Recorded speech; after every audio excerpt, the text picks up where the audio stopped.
Hi, and welcome to week 5, Understanding Hebrew Poetry. So now we're going to try to start looking at how are the Psalms put together and how might you classify them and understand them in different ways. So we have a couple of written assignments and a discussion post this week. So for assignment 5.1, it's a parallelism worksheet. I want you to create a list of the types of parallelism found in Psalm 22 and explain your decisions. You should also identify 6 instances of figurative language and 2 instances of inter-psalm connections between the psalms. A worksheet is provided under course resources. Be sure, and this is important, and it's important for all of our assignments, be sure to include a 2 to 3 paragraph conclusion discussing your findings and reflecting upon how to apply your findings for the modern church. So after you've done your analysis, how does that help you understand Psalm 22 better? And how then can we apply that understanding to our modern context? As always, this is due next Monday. And here's a quick example. So Psalm 22, verse 2 says, "My God, I cry out by day, but you do not answer. By night, but I find no rest." So, my God, I cry out by day, but you do not answer. By night, but I find no rest. So what's this about, and how is parallelism found in the course of the psalm? Well, first we have that by day and by night are synonymous. So these two things, day and night, are bookends, and they would be synonymous parallelism. There is synonymous parallelism between the first line and the second line, day and night. Now, what that can mean, and often does, parallelism can be talk about day and talk about sunshine. Well, those are two different ways to describe day. Here we have day and night, and those are in a way opposite, but actually understood as everything. They're bookends. So by day this happens and by night this happens. So the understanding there by using this parallelism is my whole life is crap.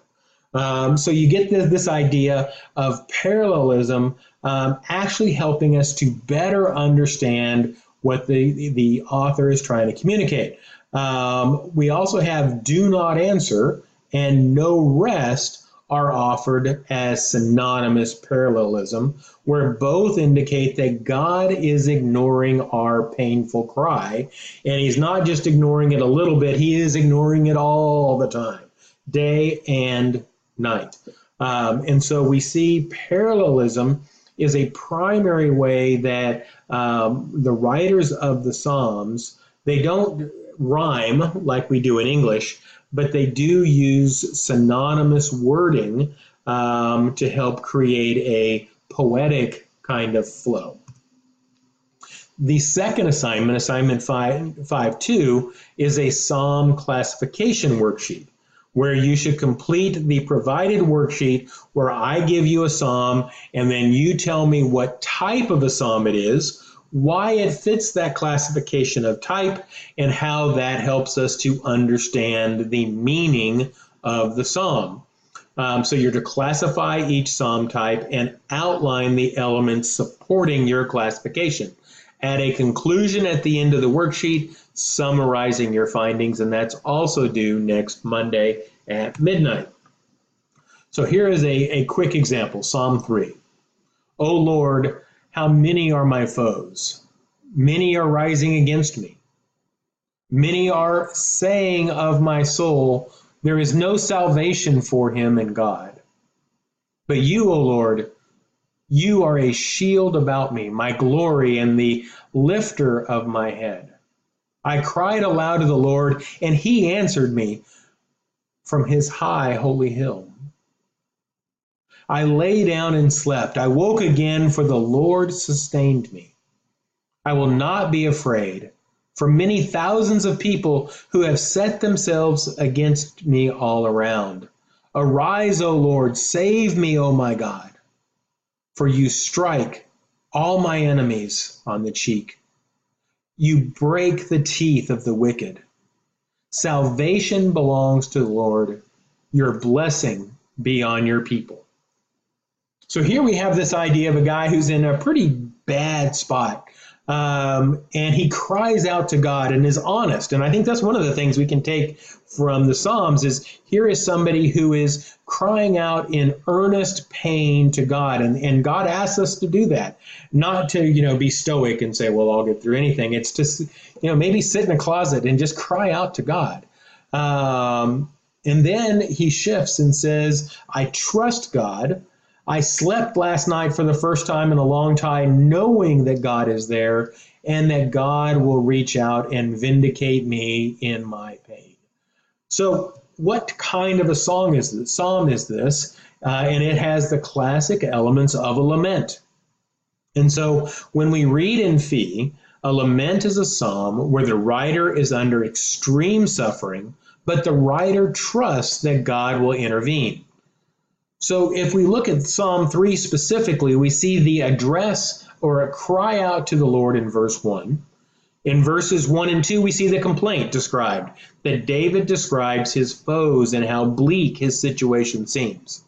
Then in verses 3 to 6, we see trust. Despite the situation, David will trust God. And then in the beginning of verse 7, we see deliverance. David cries out for God's help. And in the end of verse 7, he has assurance, details on how God will come to David's aid. And then finally, we see praising God for his help and his deliverance. So how does your knowing that Psalm 3 is a lament and that it must follow these elements, how does that help us to understand in our interpretation? And that's your job, to give me some ideas. All right, moving on to discussion. I want you to evaluate a modern psalm. For us, what are today's psalms? Well, Christian contemporary worship music is really our modern psalm. So how do you think the lyrics of a song that I want you to choose resemble a psalm? So I want you to think about some of your favorite psalms. Get a copy of the lyrics and then identify what type of a psalm your song falls into.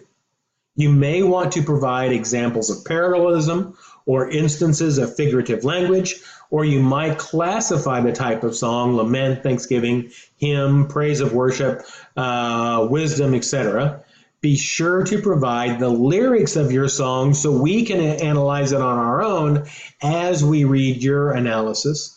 And I'm looking for you then to engage with one another on how this psalm fits what we might call classification, or how the author uses different types of parallelism or poetic language.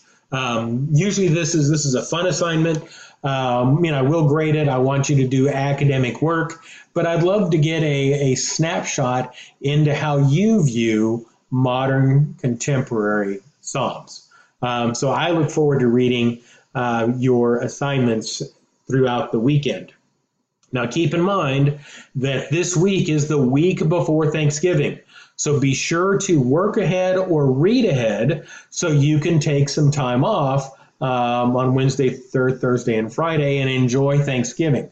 If you don't work ahead, then you're going to be competing with family time and perhaps football time as we move into the Thanksgiving weekend. So be forewarned that is right around the corner, and be sure to work ahead. Call me or email me with any questions. I'm recording this early in Antigua. I'm working ahead because I know that this weekend, as you watch this, I'll be flying from Antigua back to the United States to be in Raleigh for Thanksgiving. So be sure to take time, structure your time carefully, complete week 5 assignments well, but get a head start on week 6. Have a great day, and thanks for all the hard work.